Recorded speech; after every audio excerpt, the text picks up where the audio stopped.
Hello, everyone, and welcome to our Challenges in Refereeing panel.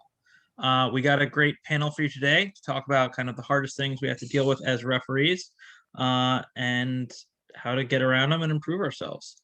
So why don't we start? Ra, go ahead and introduce yourself.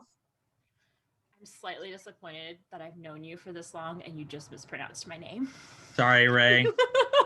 We were talking about the Egyptian pantheon, and that's what did it. That's okay. My name is Ray. You might have seen me on Facebook as Ashley Eros. That's me. I use they and she pronouns. I have been playing since 2011, assistant refereeing since 2011, and head refereeing since 2012. I have volunteered for USQ, MLQ, and helped run NorCal Quidditch Conference. Okay. Christian? Hello, my name is Christian Barnes. I'm primarily from the Northeast, but I find myself in other regions all the time. I'll give more later on in the session. Okay. I use he, him pronouns. Okay. Dana, if you got a moment? Yeah, I'm good. My name is Dana Dixon. I use they, them pronouns. I'm from the West. I graduated from UCLA last year. Been reffing every season of Quidditch. And people be wildin'. So, yeah, that's it. Okay. And Peyton. My name is Peyton Burrow. I use she, her pronouns. I'm primarily from the Mid-Atlantic region, and I've reffed for MLQ and USQ. Okay, that's great. So we're going to go into our presentation, and then we'll get started with the rest of it. Present. Ta-da! Okay, so we have a little bit of bio on here, just in terms of the experience everybody has, ranging from 9 years, the top end for Ray and myself, Christian with his piddly 8 years, and then 3 years each for Peyton and Dana. Everyone's kind of ref some various levels of games. I'm sure, whether it be at regionals or nationals, finals. So everyone has a lot of experience with the various things that you could have to deal with on the pitch. Okay, so we're going to go through now, and I'm just going to have you guys tell me about yourself as a referee. I think the best thing to get out of this is a little about why you referee, kind of how you got into it, and if it's just about the moolah or if you actually enjoy it. So, Ray, go ahead and start us off. I started playing for Cal in 2011, way back in World Cup 5 era. At the time, Carolyn Worden, one of the very, very early members of the IQA referee team, USQ now, and she just encouraged everyone on the team to learn how to referee. So I started assistant refereeing on Cal. The next year I left school, joined the Scroots, another team known for having a lot of referees.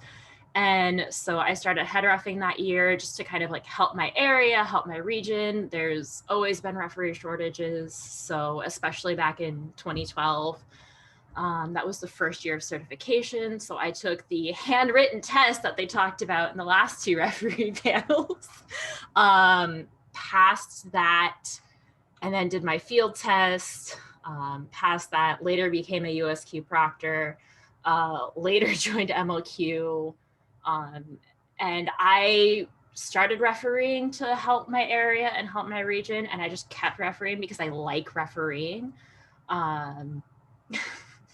Like it's something that's fun to me, and I really enjoy that experience of, I'm not a very good athlete, I'm okay, but I enjoy the experience of sharing the pitch with like world-class athletes, like reffing USQ nationals, like reffing MLQ. Like it's always been like an honor to me to share the pitch with those sorts of athletes.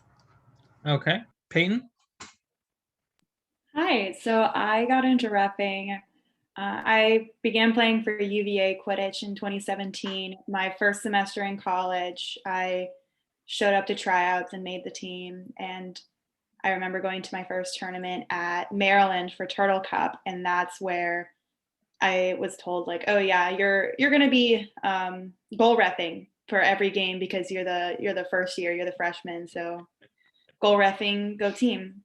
And that's kind of where I first was exposed to reffing. And in my club, if you are an upperclassman or as you get older and more into the game, we typically have at least one person become an HR, and people who are also in the leadership positions take an HR position. So I became president of the club and I got certified to be a ref and was just doing all of it so that when we had our tournaments and we traveled, one, we would meet the ref requirements, but two, it was definitely paid well. Yeah, I bet you had a great proctor for your ref test. I'm sure they're fantastic. Christian? I feel like I was emotionally manipulated into reffing. I went to pickups in New York City and I was new. A lot of other people were good. And I just said, how can I help like this happen? And they were like, can you ref? And I was like, I don't know any rules. And they said, you have a heartbeat, you have blood, and you can see things happen, so you can ref. And it started from there. I started trying to do it better because I saw games with, unfortunately, inexperienced refs, and I have unfortunately faced that sadness. Never want to blame games on refs, but just wishing that you had stronger refs to help the game be fairer and the most equitable it could be. Then I reached a point, I'll talk more about it later, basically where people kept telling me I didn't know what I was talking about when I knew I did. So I kept getting more certifications out of spite to rub it in their faces. I joined MLQ's referee management team, and then that gave me more of the confidence to join USQ's ref team. And I've just moved on from there. Okay. And Dana? Super interesting because I have like kind of a blend of what other people shared. My first year, I had a similar experience with Peyton. So they're like, oh, you're a freshman, you're going to go ref. And I'm like, that's really funny. I have terrible fucking vision and depth perception. I'm not going to do that. So I actually got out of goal reffing as a freshman because my eyes are really bad. And I started ARing. And I got into reffing because I just saw a lot of bad refs who like didn't know what they were doing. And like they'd played Quidditch for years, so they felt they knew the rules, but like they'd clearly never read the rule book. Pardon my French. Sorry about that. So yeah, I started ARing my first year, and similar to Ray, like I just liked it a lot. And being small, people don't really listen to you. But when you're loud and you have a whistle and you are certified, then you kind of have to listen to me because like I've done the work and I know the game and I know the rules. And then my senior year is my third year. I became an HR, and like not only did that help me like on the pitch like assert myself, but on my own like program. Similar to Christian, like I kept getting more certifications every year, like out of spite, until it finally grew and grew, and I just loved head reffing. Like I could fix all the errors that I'd seen other refs do in games. I could fix because I was now reffing. Be the change you want to see in the world. So yeah. For my part, for anyone at the reffing panel, this will be the reffing 101 panel. This will be somewhat a repeat, but at World Cup 5, they had a sweet orange jacket that I wanted, and the easiest way to get it was to volunteer to ref. So I started that morning goal reffing, and I ended up HRing by the end of the day. Added to that is the fact that, and Ray is the one who will understand this, is back before there were any certifications, reffing was far, far more painful to experience. You were lucky if you had somebody who was a player and not just a friend of somebody on the team who would head ref the games. So yeah, I felt I could definitely improve upon that. And I've been head reffing pretty much ever since then. Okay, let's go on to our next question. So the youngins here, this is going to be for Dana and Peyton. What do you think the biggest challenges are for a new referee? Peyton, start us off. Okay. I think At least for me, what was the most intimidating was walking on a pitch and knowing that I was either A, the youngest one on the pitch, or B, I was one of the youngest ones on the pitch. When I refereed at the US Cup in 2018, 2019, I was refereeing for community teams, and so I was the absolute youngest one out there, and I think it was somewhat intimidating at first, but as it was going on, it was like I knew the rules, and people respect the refs. Even if they yell at you, they will hold off really quick if you say like you are going too far. I have cards, I will give them to you. Um, and they don't want that, which was always somewhat of a surprise for me that I had to actually like be like, you are going too far, stop right now. I'm only talking to one person on your team. And as that happened, it was getting easier and easier to be like more comfortable in my reffing, more comfortable in my skills, and having a great ref crew, one that knows what they're doing, or at least kind of knows what they're doing, made all of the difference because they will call things as they see them too. And it's not going to be like, I don't know what I saw. They'll walk up to you and they'll say, I saw this. Even if they weren't 100% sure, they know to be like decisive. And then if there's a challenge from another ref, then that's when the discussion happens. But it's those iffy newer refs that are kind of like making it harder for you at the same time. Okay. Dana? I think young, it's really interesting, like the community teams, I think just because for my specific experience, I was way closer to a lot more community players than I was college players. Like community players are not gonna like yell at me on the field because I think they like know who I am, especially as a player. Like I'm very aggressive and loud. And I'm usually right, but I'm not rude.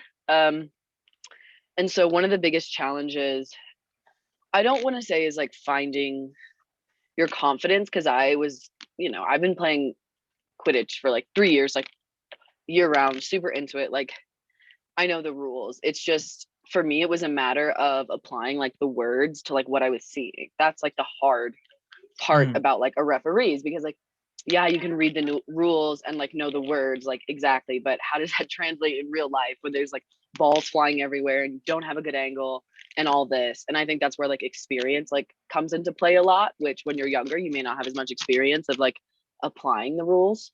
But that just comes with time. And so I was just HR like any game, any game that I could, like our summer games, like if it was open, like I would HR just because just that practice to just see more and more and more. So you can, you see this, you start to see the same things like over and over again, and you can like be firm in your calls because of what you've seen. So I would say that was probably the biggest challenge, is like trying to incorporate like what you know in your brain to what's actually happening on the field. Yeah. Great. We'll ask the other side of this for the old people on this panel. What are the biggest challenges for an experienced referee? Ray, go ahead. I think it's not getting stale. The sport is evolving always. Like what it was in 2011 is very different from what it is when we last played, and will be different when we start again. And I think it's just making sure that you are adapting with the changes of the sport and not just getting stuck in one style or like one way, like not being stubborn, I think. When I was kind of in that like middle tier of refereeing experience, I watched older referees. Some were able to adapt and change their style. Ricky, you're one of them. Christian is one of them. Just to shout out my other panelists. And I saw some head referees that didn't adapt, and you could tell as a player on the field that they were reffing with an old style and like maybe an older mindset of Quidditch. And Quidditch is a changing and evolving sport, and you need to be able to adapt to that. Yeah, I'll say just in that regard, I'll say a couple of things after Christian, but just the fact that the rules change and knowing an old set of rules can be a major issue. Kind of in a more specialized subject of this, I'm on rules team, and at the beginning of the season, sometimes I'll think about rules that we talked about adding in and didn't end up adding in. I'm like, oh yeah, that's not a rule. I can't call that in a game. And so just having too much knowledge is kind of a challenge. Christian, go ahead.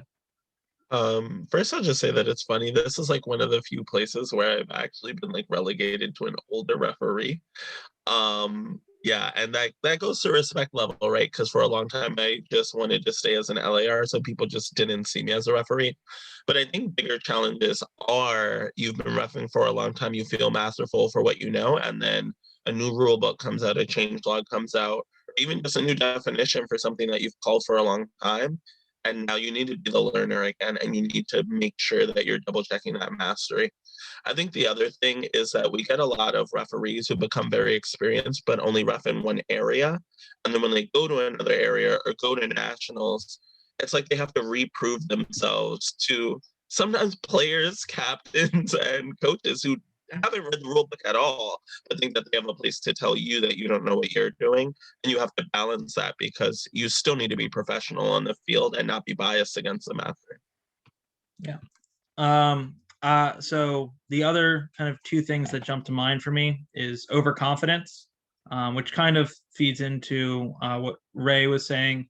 I think stubbornness is a big part of confidence, but the idea that you have learned everything there is to learn is never right.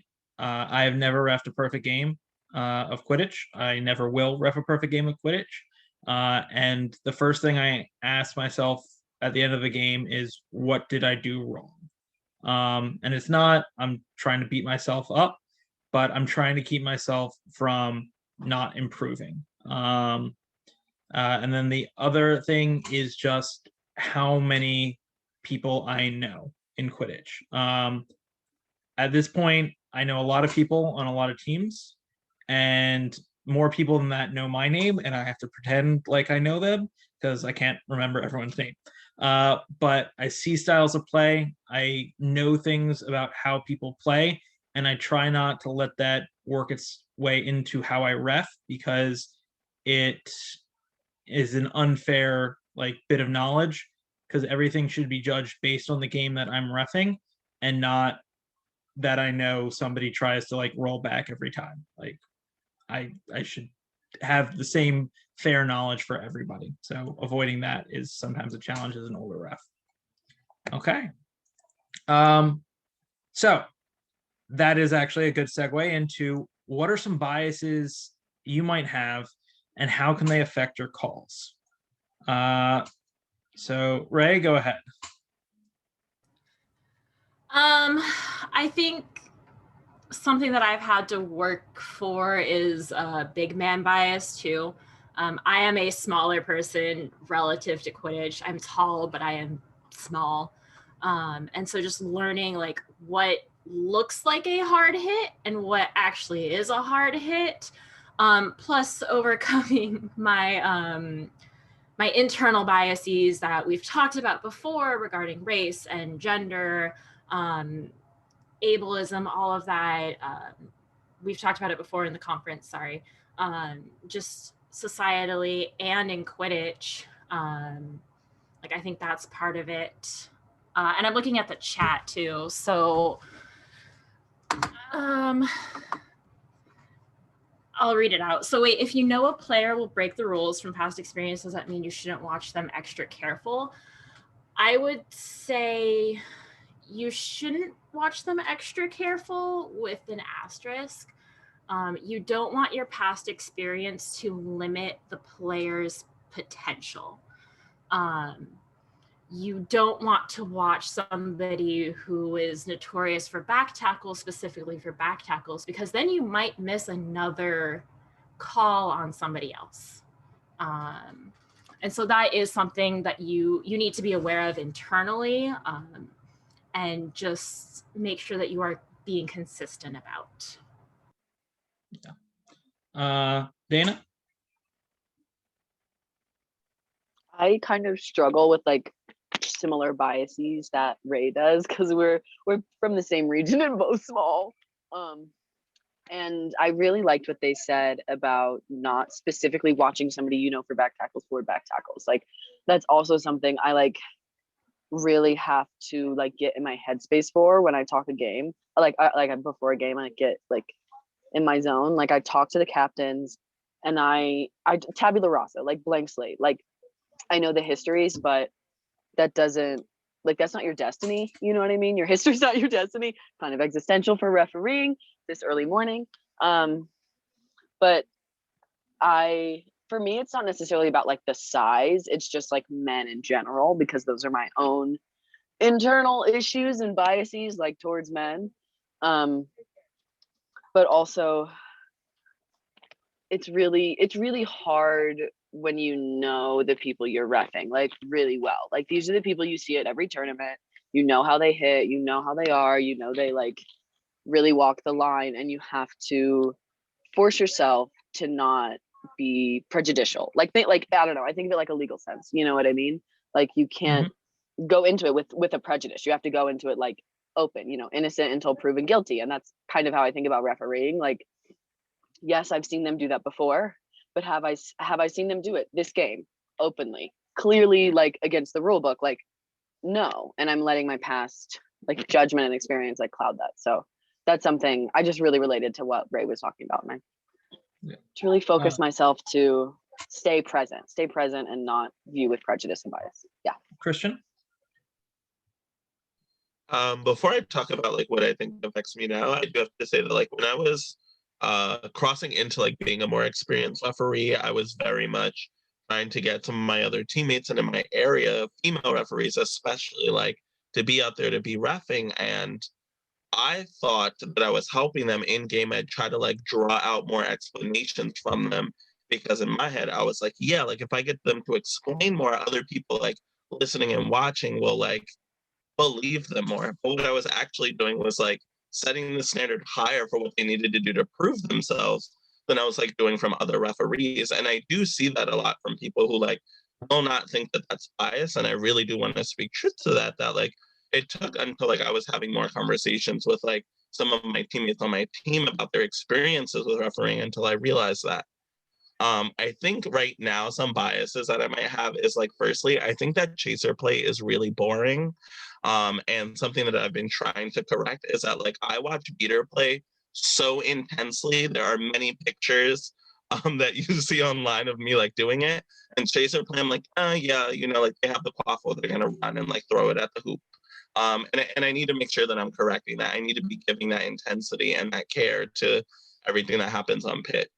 The second thing is that I actually am like way more serious on myself if I don't know the people I'm reffing, because I'm so much more afraid to make a mistake and worried that they'll decide, oh, Christian made one mistake, like he's not a good ref, so I'm just not going to listen to him. And especially when I'm serving as an LAR or an HR role, I'm like, if they decide that I'm not good, like, it's only going to get harder for all of the ARs that are around me and supporting me in this game as well. And what that leads to is me like over explaining myself way more if I don't know someone than if I do. Peyton? Yeah, so I originally started out thinking like, but before I was even an HR or an LAR, I was like big man bias, just because it was, I mean, it looked scary when you saw someone who was 5'2" get tackled by someone who was 6'6". But then like as throughout my first semester and my second semester, I have several very large dudes on my team that I had started playing with from the beginning. Like, we're on our tryout committee and everything. And so it got to the point where I did not see the big man bias, because to me it was like I had taken that hit from my teammate, and it's fine. Like, if it's done correctly, it's fine. But some of the time it's kind of like watching it at the same time, and it's like, was that legal? Was that not legal? But also like, are they okay? That's my biggest thing, is like watching to make sure someone's safe and not going to get hurt. And so if I see in several games that one person is like injuring people multiple times, we've had some tournaments where 3 people will walk away from a game with concussions. from like one player. And they were technically legal hits, but at the same time, they were almost dangerous and ended up having consequences. So something that can be really hard is like not wanting to focus on those people that are intentionally hurting or like accidentally hurting people, because you're like, I don't want this person to cause more injuries that can hurt people long term. And so what I would sometimes do is I'd tell the LAR, like, you're watching beater play, I'm watching chaser play. If you see anything at all, we're calling it. It didn't matter if it was on one team or the other. It was absolutely anything that was callable was going to get called, because we were promoting safety over like let them play sort of mentality. Yeah. So for my part, I never actually had any of the big man bias, largely because I am and I did jujitsu with a 78-year-old woman, and she kicked my butt on several occasions. So I think my biggest issues have it has related to kind of the people, my knowledge of them, and attempting to kind of overcompensate and not take advantage of my knowledge.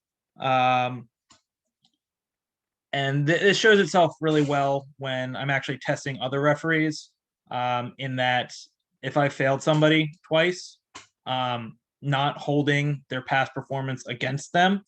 And so I'll try to ignore. I'm not try to ignore, but I end up ignoring things because I'm trying to avoid that bias. And it gets difficult. And this goes for all biases. Just you need to watch out for a bias you have, but you also can't be so set on counteracting it that you let things that are actually wrong go by.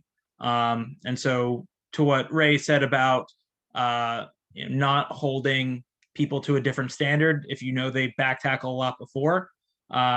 So if I'm like, you can't go too far the other direction. You can't say, am I calling this because I know they do it and thus should avoid it? Or it's kind of an inelegant way to say it, but the biggest bias I have is to try and not be biased on the several minor biases I do have in reffing.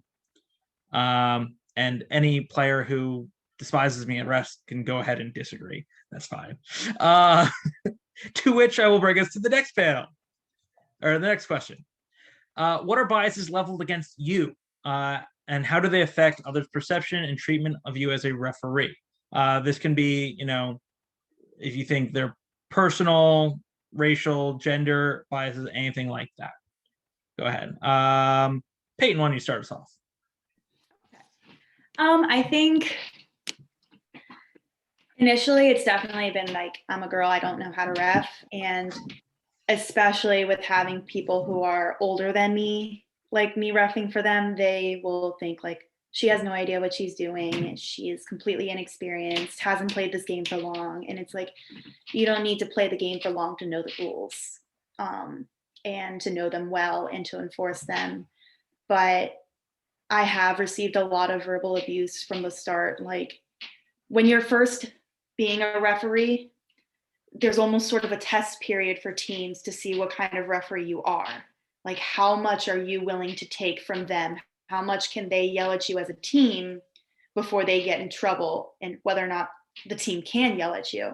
And so I always told them from the start, like, only 2 people can talk to me on this pitch, and it is the speaking captains for your individual team. Nobody else may talk to me unless they are polite and just asking a clarifying question. They can't like disagree with a call with me unless they go through you or any of that, just because that way it limited the verbal abuse that was directed at me from that, and like the people constantly questioning, saying like, do you really know the rules, or stuff like that. And what's great is like after some of the matches, you would have some players come up to you and talk to you and be like, hey, you really messed up this call. And the way I would like take that is, instead of saying them me taking it and being like, oh yeah, it's because I wasn't sure, or yeah, that was a hard call to make. It's more of like, what did you see? Let's review the rule book and see, like, this was my understanding of the rule. Like, let's go clarify this together so that you have an understanding and I have a better understanding. And that way it's more of a constructive thing than it is them thinking that I'm just not prepared or ready for that kind of reffing. Okay, Ray. Yeah, I relate to a lot of what Peyton said. I'm non-binary, but I haven't always been out as non-binary in my referee career, and I'm very feminine presenting. Most people will read me as a woman. And so I do face those social biases of like, you know, don't take them seriously because, you know, they're a girl and girls don't do sports or whatever. I've also faced bias because I don't have a sports background prior to Quidditch. I remember a few years ago, I actually had a player, I called a goal no good because it was no good. And the player just like screamed across the pitch. This is why people without sports experience shouldn't be referees. I had been refereeing for years at that point. And the player like afterwards apologized to me and was like, hey, I was way out of line. And I really appreciated that apology because like I was right, and I know I was right, and I was right according to other referees on the field as well. And two, like they acknowledged like, yeah, I was wrong. But it doesn't feel good on the pitch when you get that kind of treatment. I've had players like I've been refereeing with other head referees as my assistant referees. I've had players look at that male referee and ask them a question as if they were the head referee. And that ref, to their credit, said, she's the head referee. Why are you asking me? And so it is something that I've had to work through. I've changed my approach sometimes in response to it. Don't worry, the next question's about our responses to these things. Oh, right. I swear I looked at this presentation before this. But yeah, so those. Sorry. I think those are like the two biggest biases that have been leveled against me. So. Okay. Christian? I actually have two things here. Again, like I had a lot more biases like against me earlier on in my career. And I think that a lot of it was like familiarity. I think that when I really started getting into reffing in other regions around 2016, 17, this was around the time where it was like everyone knew who like the good refs in this area was. And if you like tried to like fight or request them from USQ as fast as you could.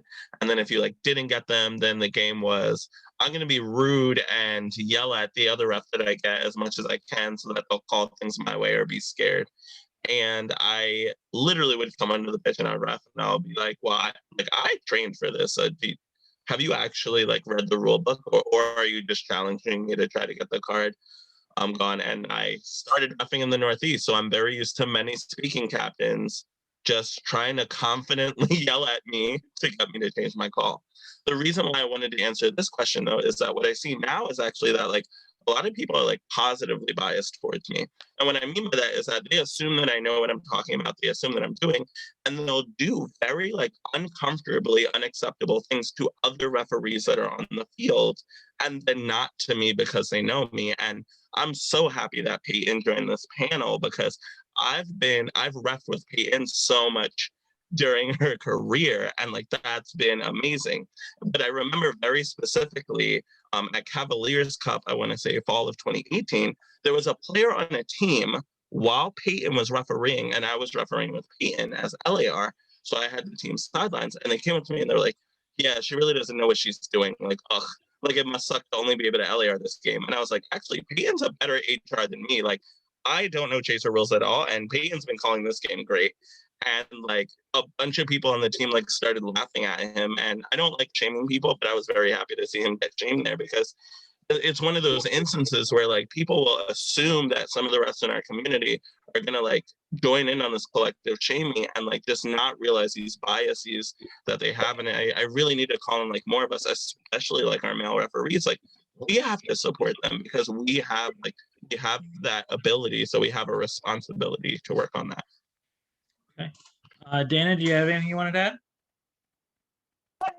Yeah, actually I did. I feel Christian with like the positive biases because like I feel very blessed. I haven't had like that many refs like scream like, or as a ref, I haven't had people like scream at me and like tell me I don't know what I'm doing. And I think that's because like in my region where I ref a lot, I people like know, I think, not to like step to me. And when I ref, I keep like my fanny pack with a downloaded PDF of the rule book. And so I think it's like similar to what Christian was talking about. Like if people have a question about a call, they're not going to scream at me. They're just going to be like, hey, I have a question about this. And they just like, oh, you know what you're doing. Like, because you're you and you've been playing this sport forever and you've been playing like borderline community for most of your college career. And I think that's kind of dangerous because I'm not a perfect ref. I've never had a perfect game and I can always improve and I can always get better. And it's really interesting, like from the community, it's like positive, but for my own program, it was a lot of male players who thought I didn't know anything, even though I played Quidditch longer than them and they weren't HRs. So it's, for me specifically, it was a really weird experience, like being an HR, like on my college team that didn't respect me, but being respected like at large in the community. So just weird spaces to navigate. Yeah. Okay. From my part, I think the biggest issues I have are with team bias. So I played for Maryland, and some teams, either accuse me of bias for or against Maryland. Maryland accusing me of bias against them, and other teams being like, "Hey, are you sure that it's fair?" And I'm like same game. Both teams are good. I'm like, well, I've given like 7 cards to Maryland at this point. I don't think, but sure. So just kind of perception. And so it is a fact that like even if you aren't biased towards a team, a player, anything like that, there is a perceived bias that players have, and that can have a negative an impact on the game. And so I've definitely had to deal with that. I've had to, oftentimes I can't deal with it in the game, but I've had to go to captains after the game, and I've had to explain exactly what happened in a call and be like, this was not biased. This is what happened here. And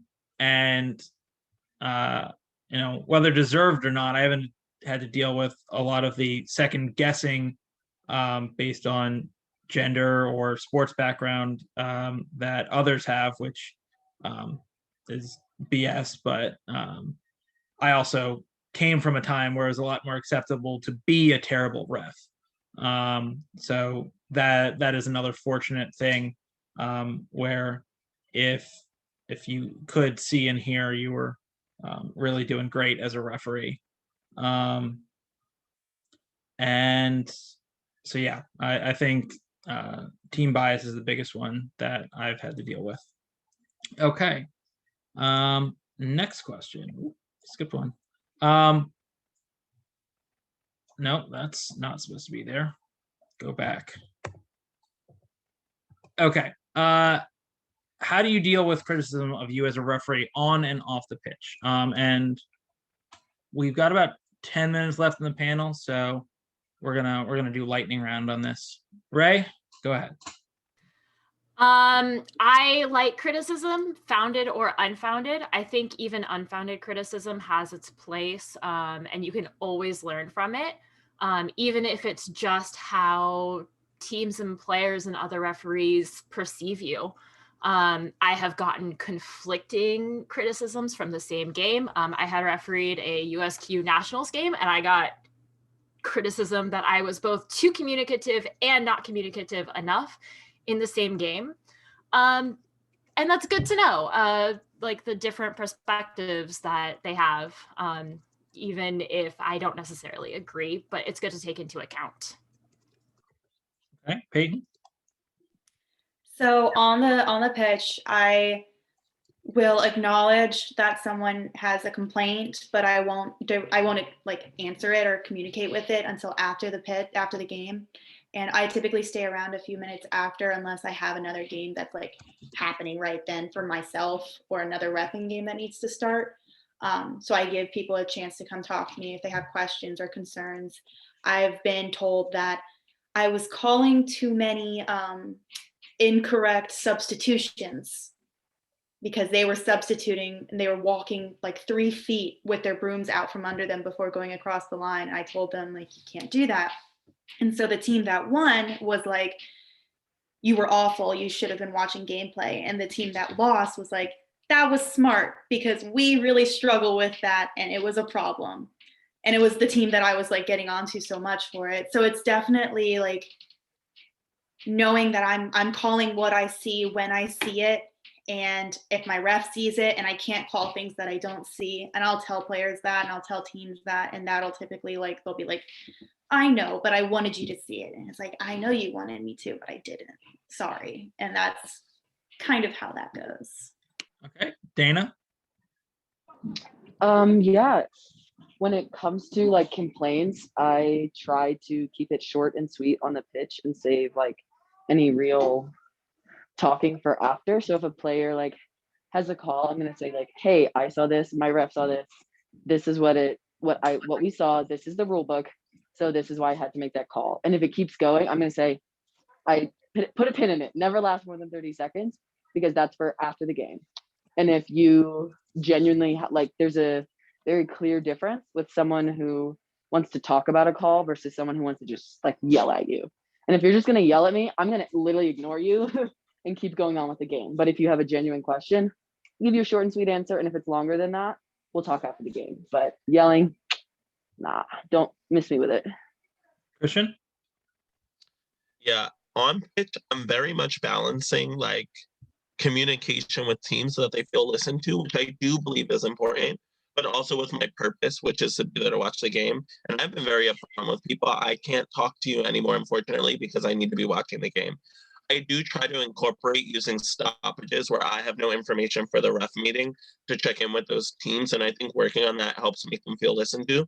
But I'll also note that this is something that I'm able to do more as an LAR than an HR. Off the pitch, I think that there is a difference between venting and giving criticism. And I think Dana spoke to this as well. And like, if you want to give criticism, let's have a conversation. I'm fine. Even if you're pointing me to a section of the rule book, I know that I know down pat. But if you're just there to yell and vent at me, I'm probably not even going to remember like what we talked about because it's so emotionally charged. And I really do need to beg people, please fill out reviews. And when you do so, be a little specific, talk about the play a little bit more, and fill out reviews both when you think they need to improve and to tell them what they're doing that you think is great. Okay. So for my part, if it's professional criticism, like it's delivered in an honest way, calmly, then I will listen to it, and I may not be able to discuss it, but I will try to address it in game. If it's not professionally given, if they're yelling, anything like that, well, then I just give them a card, and that's very simple on the pitch. Great times. But the off pitch, you can still face a lot of criticism, and it's done through social media.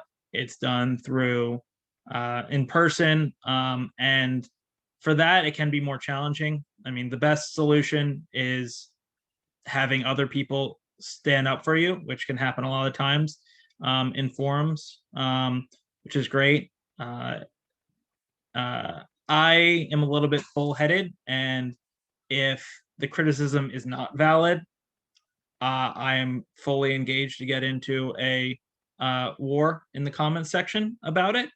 That doesn't work for everybody. Some people may need to ignore it. Some people may take it a little bit too hard to heart. But if you're one of those people who might take things a little bit too hard to heart, I recommend talking to somebody you respect and asking for their opinion on it. You should not be respecting people who are, being completely belligerent about it. So just find someone you respect, get an honest opinion. If they think that there's some truth to the criticism, then don't take it personally. Just figure out how you can improve. And I think that you'll be better off from there. Okay. I got to everyone on this question, I think. Yeah. Okay. Next question. So just one thing that you think is the hardest call to make, and why, real quick. Ray. Borderline calls where like it really could go either way, and I'm gonna cheat and say two calls that you have to make but you know are gonna take a player out of the game. Okay. Peyton.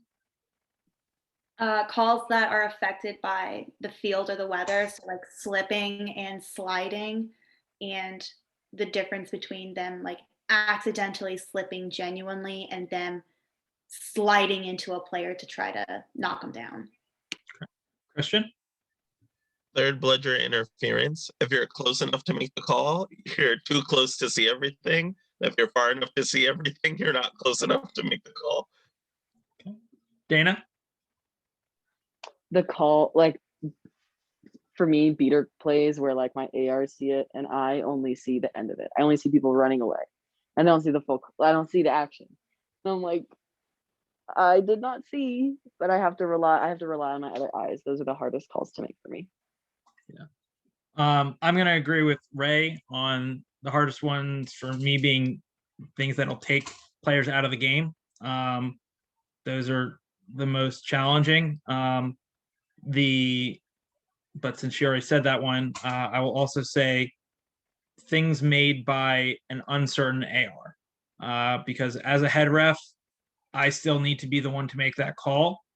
And if the AR is like, well, I think this happened and that happened, I will back them up and I will, take the brunt of any complaints for it. But, there's something in your gut being like, I'm going to feel real bad if this was just a terrible call and somebody pulls out film later. And I'm just like, that's the way the call's got to be made. Okay. And then final question, and this is kind of, you may have touched on it a little bit with the introduction one, but with all the suckiness, why do you still do it? Right? I love refereeing. I love the challenge. I love like looking for those things and seeing them. And I love sharing the pitch with amazing athletes and other amazing referees. Like, I'm never going to be in a USQ finals as a player. It's just not going to happen. I'm not that good of a player and I don't play for that good of a team as much as I love them. So just being there and like having that experience is like exhilarating and cannot be replaced. Peyton? I think the community that it's brought me, I've made friends all across the country from this sport, and especially refereeing, because you talk to more people, you get to know more people. I've reffed for Mid-Atlantic, I've reffed for Northeast, Midwest, and even some Southwest teams. And it's just incredible how many friends and people you get to meet and get to know. And being the ref, it can be tough, but it's definitely rewarding. And to hear people say like, thank you for being our ref. Like, we were always excited to see your name next to our games is always a really good feeling, because people trust you to do a good job. Okay, Christian? I also really love the sport. I also really love the challenge. I feel good walking off the pitch knowing that I refed a good game. But even more than that, like, we've all been there where we wish that the ref was a little stronger in the calls they can make. And I like knowing that I can create a place where a lot of my friends and the friends that I haven't met yet, if I haven't refed you, can really have a game where they can play to the best of their ability. Okay. Dana? You guys gave kind of mushy answers. It's kind of cute.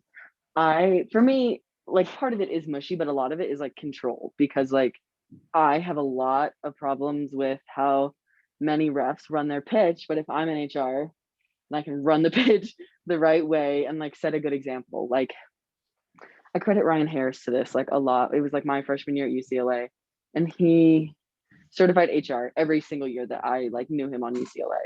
And he was like, if you want good calls and better refs, then become a ref and learn the rules. And I was like, work. So I did. And it's like a similar thing that Christian and Peyton were talking about, like when you can ref people and they appreciate your refing and they're like, thank you for being like a good ref. And I look forward to like when you ref our games, like it makes you feel warm and fuzzy and nice because like it feels good to give people a good game, because we've all had like games that were bad because of refs that were just weak or unsure. And so it feels really good to like give that experience to other people and just like make all of our refing better. So yeah. Yep. So I'll just finish up then. It's all about the money. No. There's just 2 points that I think work for me. It's, you know, pride, and like being needed as a good ref. I do like that. And then the other thing is a legacy. You know, I spent all of college playing Quidditch. I want Quidditch to keep going on. And you know, if I can help with that, I'm going to do that. Okay, so we are out of time. If you guys have any questions for Q&A, go ahead and post those over in the Slack channel. And you know, I'll be on there. Some of the panelists may be on there to answer some questions. And enjoy the rest of your QuidCon. Thanks, everybody. Have a great day. Thank you for joining.